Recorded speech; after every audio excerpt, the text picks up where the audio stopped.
In Ukraine, over the past several years, Russia has debuted a vast array of formidable combat capabilities that have set Europe on edge. Top U.S. and NATO officials have discussed the potency of Moscow's electronic warfare and hybrid tactics, but other weapons have gotten less attention. One analyst who has visited Ukraine 21 times to study Russia's new capabilities and operational concepts is Phil Karber, the president of the Potomac Foundation think tank. On a trip to Ukraine last year, Karber was wounded in a Russian rocket artillery barrage. A former Marine, Karber earned his Ph.D. at Georgetown, was an executive at BDM Corporation, and served as a strategy advisor to Defense Secretary Caspar Weinberger. He helped start the Potomac Foundation in 1998 and became its president in 2012. He continues to advise top U.S. and European defense officials. We met recently with Karber at his office in Vienna, Virginia. I asked him to explain what makes Russia's new generation war capabilities so formidable. Yeah, the stuff that just absolutely surprised the hell out of me was electronic warfare. It's everywhere. It's dominant. They're using it not only to suppress communications, but to cue targeting. Secondly, unmanned aerial vehicles. They're over you all the time. They're ubiquitous. The strike time from when the UAV comes over you is 10 minutes. The killing mechanism is massed artillery. Now, when I say artillery, I'm not talking about, so they're using, they call it precision targeting massed fires. So they're finding the exact target they want, but it isn't these onesies and twosies. It's an entire battery or even battalion of multiple rocket launchers with submunitions. They took out 2 Ukrainian mech battalions in 3 minutes with one fire strike. We haven't seen, our Army has not experienced this level of high-intensity war since, if we'd had a major fight on our hands in Desert Storm would have been it. So it's very much artillery is still king of battle, as the Russians have always looked at it, but now with the precise top attack dimension to it. So they're precise in finding the target, but unlike us, where we're sending one round against one tank or one vehicle, they're hitting it with multiple. They're also doing it with canisters. So you're having all these submunitions, scatterable mines, the top attack a weapon that revolutionized the Cold War, that scared the heck out of the Russian general staff. Ours is gone now. All of those munitions are gone, right, because we signed the Princess Di Convention. They now have them. So in the 80s, we'd say, oh, well, they have 3 times as much artillery, but we have 5 times more effective munitions. Now they have 3 times more artillery, we have a lot less artillery, and we do not have the effective munitions. It is a game plan for disaster. Now combine that with our forces being light, so they're in light vehicles. Well, in this environment, light vehicles burn, and everybody goes up inside in them. You have entire squads, platoons burning up. Tanks is back, heavy armor is back. And we are not, you go around to any of the active units in Europe today. And everything is a light unit. Everything is light. What are the broader implications, do you think, for the United States Army to rethink this, given how the Russians are looking at the future of warfare? Yeah, I understand the argument that, well, we want to have an army that does a lot of things because we live in an unknowable, complex world. The problem is if you don't define and focus on at least a major type of threat, then everything's general and your training gets lost, your procurement gets lost, your whole concept of how you fight gets lost.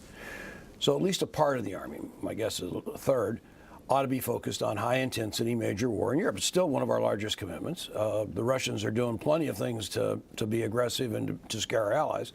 And if we need an army that is larger than to deal with the Canadians and the Mexicans, then it's going to be against a major rival, and at least a third of that ought to be designed for that. What does that mean? The Army's given away much of its electronic warfare capability. Most people don't realize that. I mean, they're depending on the Army and the Navy and the Air Force for a lot of it. They have literally sacrificed much of their own organic. You cannot fight this, but you cannot survive on this battlefield unless you are truly competitive in electronic warfare. Secondly, we were the leaders. We were the leaders in unmanned aerial vehicles. The Russians are using 16 different types of unmanned aerial vehicles in the Donbass. they just introduced an entire new form of warfare last week, which is unmanned aerial vehicle delivery of firestorm weapons. Right. And you go, wait a minute, bombing by UAVs? We're not talking about Predator. We're talking about systems designed to create thermobaric detonations. There's a whole revolution going on. And again, we were the leaders. We were the leaders in submunitions. It's gone. It's gone. We were the leaders in a survivable M1 tank. Where's our survivable infantry? The Army spent $1 billion on a thing called the Future Combat System, right? And what did the American taxpayer, let alone the troops, get out of it? Zero, right? It was canceled. Now you know that system is alive and well? You can buy that vehicle today and drive it in the Donbass because the Russians produced it. The 21-ton tank, high-velocity gun, amphibious, air deliverable, and air droppable. And you go, what's wrong with our system? How would you rate how NATO has responded to the Russian threat? How would you grade the Very High Readiness Task Force, the European Readiness Initiative, all of those efforts that were designed to reassure NATO's allies? Well, today, and this was probably always true, but today, which NATO are you asking about? There's several NATOs. So there's the Baltics, there's the Poles, there's the people around the Baltic area, the Danes, the Norwegians, the Swedes, Finns, their hair is on fire. They are feeling threatened. The Russians, why Putin has done this is beyond me, because it's the most counterproductive thing. But he has just got out of his way to make them feel threatened, both verbally and with military deployments. So they're ready to go. They're spending a lot of efforts. The Brits are willing to support. You then turn to the south, and people are caught up with still failed economies, a southern threat from across the Mediterranean. There's the migrant crisis, which is stressing everybody out. Right. And then you have, the old NATO, the Germans in particular. And I must say, it's probably my biggest disappointment, because I spent most of my professional life defending Germany when it was disunited. And it is amazing to see, to the extent to which both their military and their political response to Russia, that they've gutted their military. Gutted their military. And their political reaction has been essentially to appease the Russians.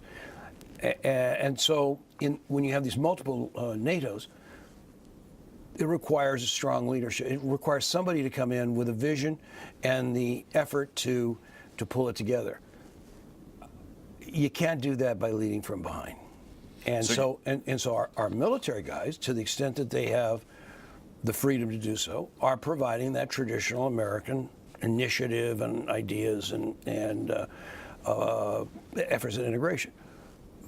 But there is a limit on what they can do. But there are folks who say that the administration did push as hard as it could, and what we could get out of it was the Very High Readiness Task Force, a couple of training deployments. A lot of the nations are just now starting to increase defense spending. I mean, in fact, most of them are making trade-offs. They're saying, hey, well, we'll get a little bit smaller if we're going to increase capabilities. For example, a lot of our European allies burned up a lot of capability or traded manpower in order to pay for deployments to Iraq and to Afghanistan, for example. How can you, what do you recommend at a time when some of those countries that are facing those threats aren't necessarily willing to pony up either the forces or the people in order to have that deterrent effect? Well, it's interesting. The people who feel most threatened are certainly willing to put up what they can. I mean, the Baltics don't produce tanks or artillery. The Poles inherited old Russian stuff, and we have at the Sierra Army Depot, we got several thousand M1 tanks, thousands of Bradleys, hundreds of M109 155 howitzers, right?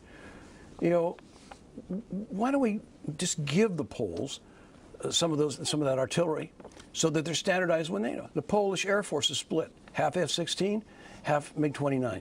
At the time, we're putting F-16s out in the desert.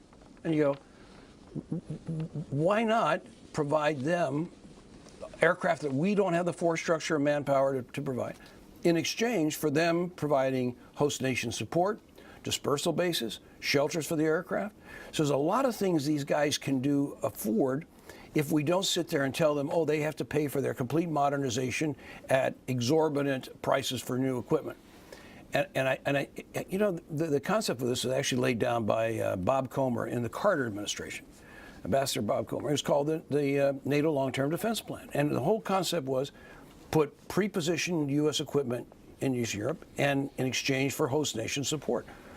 Everybody does it. You save a lot of money, and you can actually have real combat power. The problem with these rapid reaction is what's arriving. So you got strikers driving down the road with no reactive armor, and they're going to run into a tank company, and you think they're going to survive? People say, "Oh, well, we have wonderful air." Yeah, well, where are they going to bed down? How survivable are they? Are there munitions already there? Is there air-based defense? Has any of that been put in? No. It's turned into a lot of symbolism. And at some point, the dangerous point, I'm not trying to be overly dramatic, but the dangerous point is when you depend on too much symbolism. Sometimes somebody may call your hand. That's what the Japanese did to Roosevelt at Clark Field in the Philippines. And you can smell it coming. Up next, a look at the new World War I memorial. You're watching Defense News.